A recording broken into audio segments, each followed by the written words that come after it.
नमस्कार दोस्तों। बंगाल के इस चौंका देने वाले चुनावी नतीजों पर हमारे इस नए एक्सप्लेनर में स्वागत है। एक ऐसी राजनीतिक घटना जिसने पूरे देश को सच में हैरान कर दिया। आखिर 15 साल से चली आ रही मजबूत सरकार अचानक कैसे बदली? आज हम इस मुद्दे का एक डीपली रिसर्च्ड, निष्पक्ष और बिल्कुल आसान भाषा में डीप डाइव करेंगे। सोचिए, 90%। जब भी किसी चुनाव में लगभग 90% वोटर टर्नआउट होता है ना, तो ये अपने आप में एक बहुत बड़ा इशारा होता है कि ग्राउंड पर कुछ बड़ा बदलाव होने वाला है।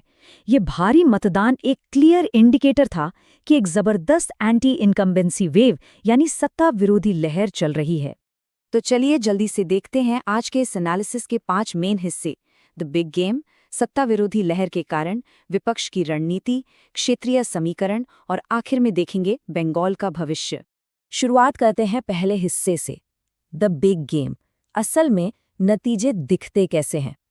इन प्रोजेक्टेड नंबर्स पर गौर करें। एक तरफ एक ऐसी पार्टी जो 15 साल से पावर में थी, वो 100 सीट्स के भी नीचे सिमट गई, और दूसरी तरफ विपक्ष 170 से 200 सीट्स के बीच आकर मेजॉरिटी मार्क को ईजिली क्रॉस कर गया। ये कोई छोटा मोटा शिफ्ट नहीं है दोस्तों, ये एक मैसिव बदलाव है। पर सवाल उठता है, इतना मजबूत किला आखिर ढहा कैसे? और यही हमें ले जाता है दूसरे हिस्से पर, कॉजेज ऑफ एंटी इनकम्बेंसी। आखिर ग्राउंड पर इतना गुस्सा किस बात का था? ग्राउंड लेवल पर 2 टर्म्स बहुत सुने गए, कट मनी और सिंडिकेट राज। इसे ऐसे समझते हैं, सरकार ने कन्याश्री और लक्ष्मी भंडार जैसी बहुत अच्छी फ्री वेलफेयर स्कीम्स चलाईं, लेकिन दिक्कत कहाँ आई?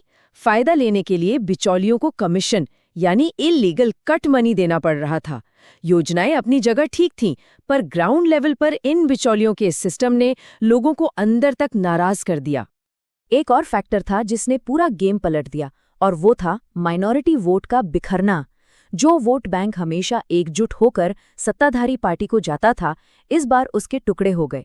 असदुद्दीन ओवैसी की पार्टी जैसी नई पॉलिटिकल एंट्रीज ने इस ट्रेडिशनल बेस को तोड़ दिया, जिसका सीधा फायदा विपक्ष को मिला। अब आते हैं तीसरे हिस्से पर, द चैलेंजर स्ट्रैटेजी। विपक्ष ने आखिर इस गुस्से का फायदा उठाया कैसे? ये डिफरेंस देखना बहुत इंटरेस्टिंग है। एक तरफ इनकम्बेंट पार्टी में पावर बहुत ज्यादा सेंट्रलाइज्ड हो गई थी, नेता ग्राउंड से कट चुके थे और पार्टी में अंदर ही अंदर बगावत चल रही थी। विपक्ष ने इसका बिल्कुल उल्टा अप्रोच लिया। उन्होंने सुवेंदु अधिकारी जैसे नेताओं के रेबल नेटवर्क्स को पूरी तरह एम्पावर किया और एकदम बूथ लेवल तक जाकर अपना वोटर बेस स्ट्रॉन्ग किया। इस एक्सपेंशन के साथ ही कुछ बहुत स्मार्ट टैक्टिकल शिफ्ट्स भी किए गए, जैसे पीएम मोदी का वो वायरल झालमुरी मूवमेंट जिसने लोकल कल्चर के साथ एक डायरेक्ट कनेक्शन बनाया। फिर आया द्रौपदी मुर्मू फैक्टर, जिसने ट्राइबल वोटर्स का भरोसा जीता। कैंडिडेट चुनने में भी एक नया तरीका अपनाया गया। ट्रेडिशनल पॉलिटिशियंस की जगह डॉक्टर्स और प्रोफेशनल्स को चुनाव मैदान में उतारा गया। और हाँ, व्हाट्सएप ग्रुप्स के जरिए वोटर्स की माइक्रो टारगेटिंग करना एकदम गेम चेंजर साबित हुआ। चलिए अब चौथे हिस्से में मैथ्स की बात करते हैं, क्षेत्रीय समीकरण। चुनाव असल में जीता कहाँ गया? नॉर्थ बंगाल में तो विपक्ष ने जैसे क्लीन स्वीप ही कर दिया, लगभग 35 से 40 सीट्स निकालनी। पर सबसे बड़ा शॉकर थे बॉर्डर बेल्ट और जंगल महल। मुर्शिदाबाद जैसे बॉर्डर एरियाज में जहां उम्मीद नहीं थी, वहां भी विपक्ष 30-35 सीट्स ले गया। कोलकाता और अर्बन एरियाज जरूर इनकम्बेंट पार्टी के पास मजबूत दिखे, पर जब तक ये नंबर्स आए, ओवरऑल मैथ पूरी तरह विपक्ष के पक्ष में पलट चुका था। और आखिर में हमारा 5वां हिस्सा, द फ्यूचर ऑफ बंगाल। ये सब अब आगे क्या इशारा कर रहा है? देखिए, नतीजे सिर्फ मैथमेटिकल कैलकुलेशंस नहीं होते, उनके पीछे होती है ग्राउंड की रियलिटी और लोगों के जज्बात। आरजे कौर जैसी घटनाओं ने एक इमोशनल टिपिंग पॉइंट का काम किया। इसने महिलाओं और उन साइलेंट वोटर्स को एकजुट किया जिन्होंने बिना कोई शोर मचाए एकदम खामोशी से अपना फैसला दे दिया और चुनाव की दशा बदल दी। अब यहाँ एक बहुत बड़ा सोचने वाला सवाल उठता है।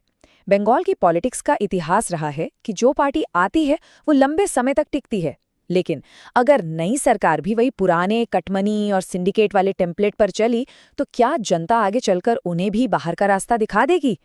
नई सरकार के कंधों पर अब ग्राउंड पर अपने वादों को निभाने का एक बहुत बड़ा प्रेशर है।